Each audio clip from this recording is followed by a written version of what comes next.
Hey, my name is Chris McDread, and this is the final part of the journey. And what we want us to talk about in the journey, I want us to talk about the future of locks. What do you think is the future of locks? Are we going to reach to the part where in this generation where I'm still working that we can be accepted in our workplaces, in the corporate world with locks? Can you be a professor and not have to be sent home to cut your hair because you're supposed to look a specific way? Can locks stop being identified with dogs? Are we going to see that? Can my son grow up and have locks and actually never have to worry about what people think about them, the stigmas associated with locks? Do you think about these things as someone who's carrying locks, because that's part of the lock journey, because you're going to be frowned upon? People are going to ask you some weird questions about how you wash your hair. And when we understand the future and where we're going as a people, then we start focusing on that future. And my dream as Chris McDread is to become the Nelson Mandela of locks. What does that mean? I want to stand in for locks until we are accepted as a people, so that we don't have to look a specific way, or sisters don't have to wear weaves to go to work. You can be in the military and still have locks because that is your heritage and your culture, or that is just what you want. You don't have to have kids in school and they have to be told to cut their hair. No, this is our heritage and that's what we want. If other people are allowed to have long hair, everyone else should be allowed to have long hair. Everyone in the world. End of conversation. If all men have hair, all men should be allowed to keep their hair as long as they want. If all women have long hair, everybody should keep their hair the way they want to keep it. There shouldn't be a law, and I'm going to focus on that, and I hope that if I die, I don't want to die for it, I want to live for it. There's no movement for me that is worth dying for. There's only a movement that is worth living for. Because if you die, then what are you going to do after you're dead? You need to be alive to keep it moving. So, as people with locks, let us focus on the future. And part of it is finding new ways and better ways of doing things. Can we come up with better products to do things? Can we stop lying to people? Locticians, can you stop sending people back every 2 weeks? This is part of the future. Can we be conscious? If you have locks, can you be conscious about your own locks and how you can treat them better?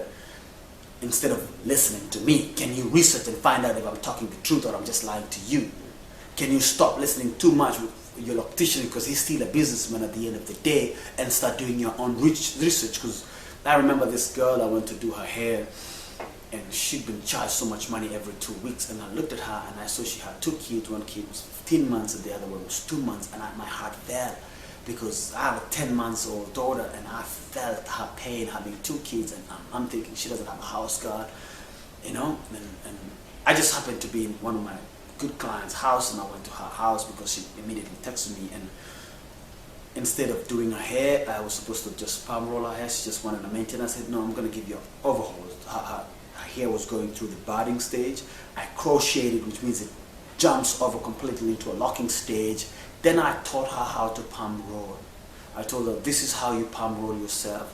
You can use this product. Don't use a lot of the product. Less is more. I'd rather you use less than more. This is the direction you use. Always do this. I taught her, I made her write down everything, and I made her write down how to take care of the locks, and I said, I might not be able to see you again anytime, so this is my hobby. However, 2-3 months down the line, if you need me, you can call me and I'll come see how far you've gone. You know what I mean? And in between, use me as your resource. You can text me and I can explain to you what you need to do with your hair, because I understood how she's going through the struggle, and part of identify is not rubbing her off.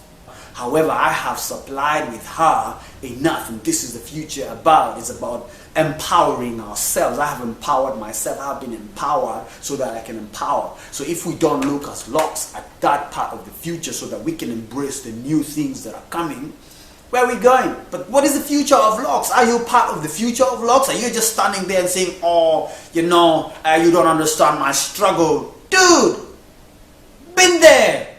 And I'm not talking about slavery. I'm not talking about what was happened to me when I was young. I've done that. I'm looking into the future. Can we change the way we look? Can we clean up and stop looking like thugs? Can we suit up as people with locks? Can we look professional? Can we speak professionally? Can we be identified as a smart people? That's the future. And if you're not thinking like that, you're bringing us down. And this is a conscious movement. And I need you to awaken up. I need you to awaken up and realize, hey, if I'm going to spot this, I'm going to look everybody with locks look bad. Everybody with locks is going to look bad. They're not going to say you, they're going to say those people with locks are dirty. Those people with locks are thugs. Come on, I have so much that I can say, man. But what I'm saying is, can we look into the future? Can we embrace the people that are bringing the new things?